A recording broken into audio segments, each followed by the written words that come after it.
This is an object called V838 Monocerotis, or V838 Mon. And it's a series of images of the same object that are taken over about a half a year or so in 2002.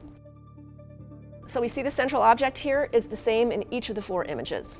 But what is immediately apparent is that there's an expanding brightness around it.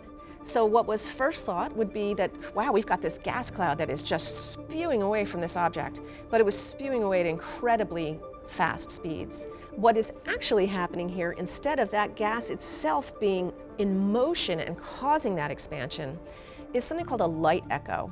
So just like you hear an echo with sound waves, as some sound waves come directly towards you, you hear the main source of sound, but then as others bounce off walls and come to you a little bit later, that's where the echo comes from. The same thing is happening with light in this image. We're seeing some of that light coming directly towards us. We're receiving that at the time that we receive it. But some of the rest of the light is actually bouncing off material around that binary in the center. It bounces off it and then it comes to us. That's the light echo.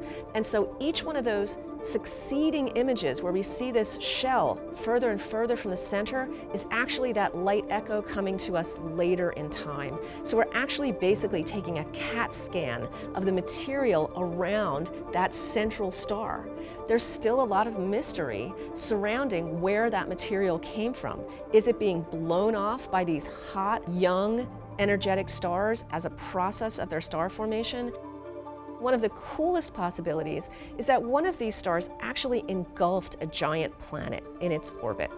So like a giant planet, like many times the mass of Jupiter, could be in orbit very close to this very hot, large star, and the tidal forces and the energy dissipation could have been acting on it in such a way that that now massive planet is losing energy, spinning more rapidly and closer to one of those stars, and eventually gets engulfed in an explosive event.